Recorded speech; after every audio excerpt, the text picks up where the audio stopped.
Hello, this will be a quick video on how to create a detailed report in either the small business version or the home version that just shows all the transactions from all of the registers. It can be helpful for giving this to your tax accountant, CPA, etc. This particular video will be especially helpful for those on a Mac computer since the Excel Power Query feature isn't as fully baked as in the Windows version. So here's what I'll suggest. First, let's create a new empty worksheet in the checkbook. So a couple ways to do that. I'm just going to right click on one of the existing tabs and choose the insert option. And that gives us this dialog box where we can tell we want to create or insert a new worksheet. The other option is the little plus button at the end there to do the same thing.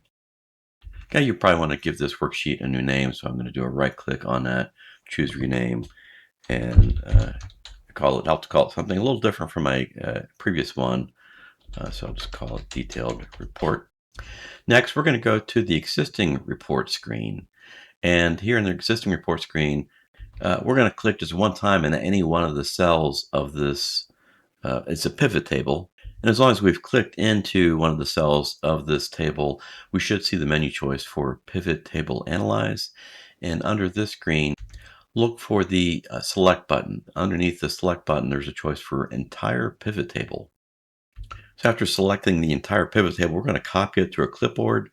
You can use your favorite keyboard keystroke for that. I'm going to do a right click and choose copy. Of course, on a Windows computer, you could do a Control C.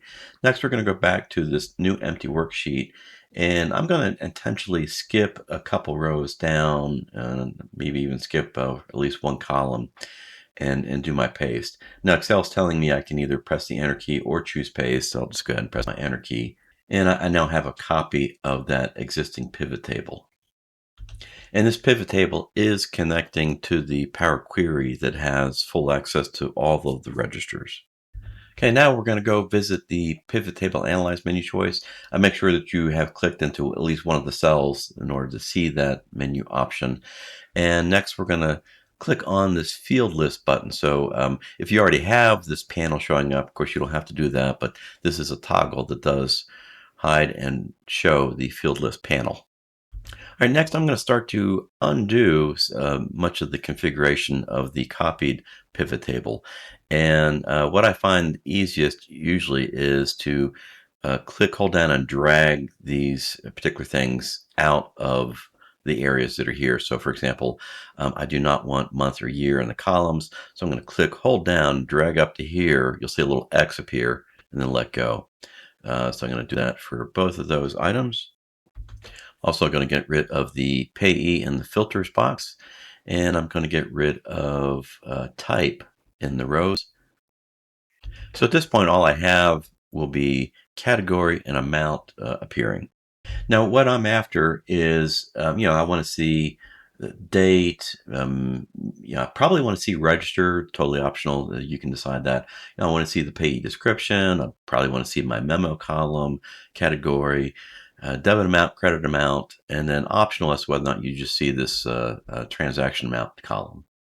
Okay, so I'm going to go back to this new worksheet, and I want my first column of rows to be that date. So here in the list of available pivot table fields, I'm going to click, I'm going to hold down on date and drag it down here.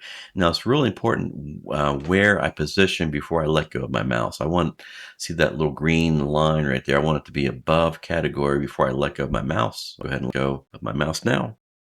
And a couple interesting things are going to happen. I'm now seeing years, quarters, months, a date appearing in here. And this is potentially a nice feature of Excel, except I really don't want all of this in here.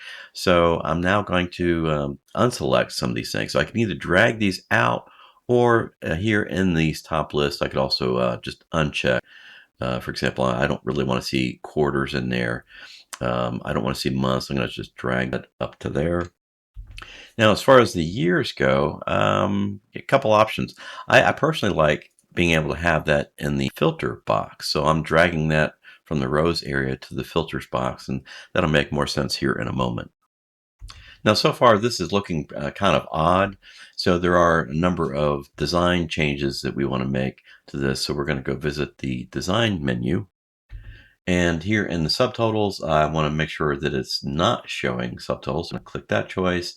Grand totals, I'm going to currently turn that off for both rows and columns. Report layout, we want this to be in tabular form. So we'll click that choice. And then next, under blank rows, we don't want to see any blank rows. So we're going to remove blank line items. Okay, the other thing I'm probably going to want to do is turn off this row headers option.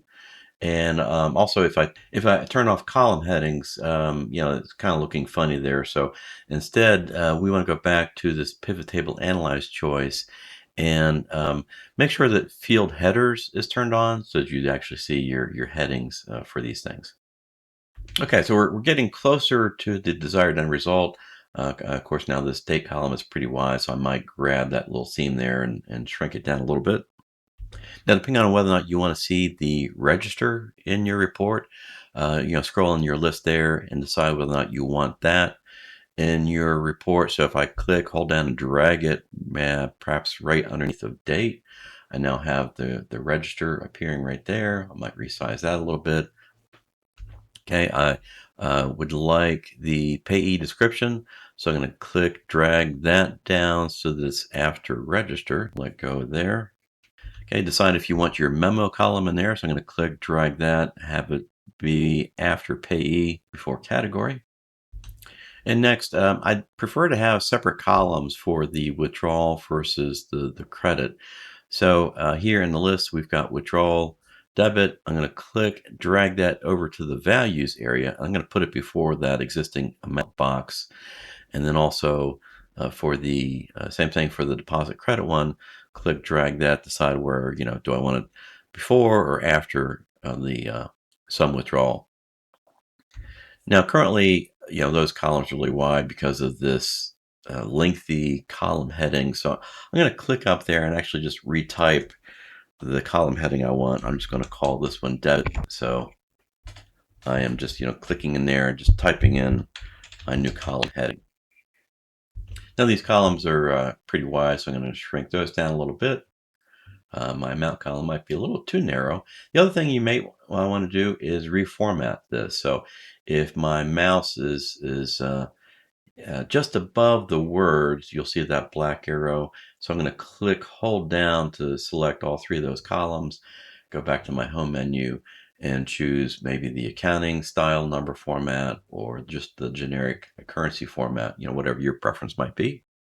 And again, keep in mind that you can rearrange these columns. To do so, rearrange these items, these fields in the rows area here to put them in a different arrangement. For example, maybe I prefer to have category um, uh, after register and before the payee. Now, one annoying thing here in the Excel pivot table, for most of my transactions, there's not an actual entry in the memo. And so seeing this blank here is kind of annoying. So I'm going to click in this first one up here. And then up in the formula bar box, I'm just going to backspace and get rid of that. And then hit the space bar one time, the Enter key. And that's kind of an odd way, but it does get rid of all those blanks. Now, something else that I might like to have, I might like to have some slicers for this. So again, as long as my cursor is in one of these cells of the pivot table, we can go visit the pivot table analyze menu choice. And we've got the button here for inserting a slicer. So I'll click on that insert slicer button. An example of a slicer that I might like would be the property biz name. So I'm going to check mark that, click OK, and I've now got this little box right here. Now I could put it over to the side. I don't really have enough room over here, but perhaps at the top would be a nice place. And after placing it, you can resize that. Now the bad thing is I'd really probably like to have this kind of be wide like this, but notice that my property biz names are not going across. So if I take my mouse and do a right click on that box, I can go to the size and properties choice. And here in the size and properties choice under position and layout, there's an option here to tell how many columns I want. I'm going to change this to be, 3 or 4 columns, and then I can close this format slicer panel and maybe just resize that a little bit more.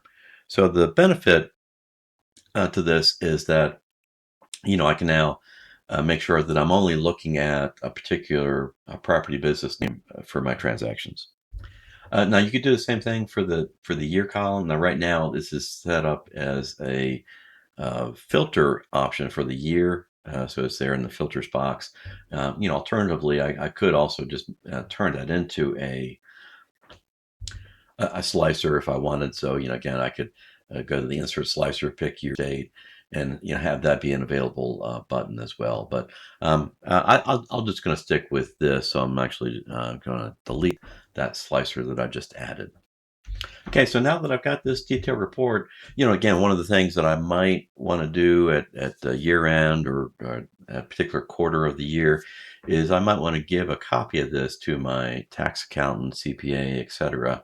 So I probably want to just copy this to a new workbook. So here's a quick example of how I might copy that to a new workbook. So as long as my cursor is in one of these cells, one of the fast things to do is to press the Control A key on your keyboard. Now on a Mac computer, that might be the Command A key. I don't quite remember.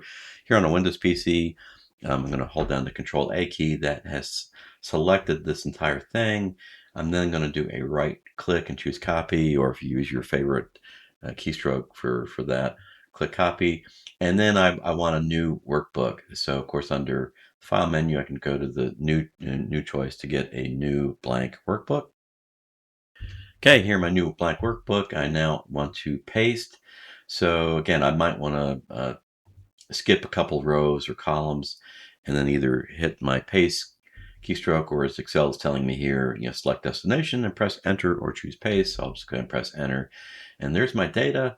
Of course, I probably want to make these columns a little bit wider. So if I click in this little special corner cell right there, and then do a double click on one of these seams, that is now auto widened the columns to fit the content. And I now have a workbook that I can share with my CPA or tax accountant. I hope that helps.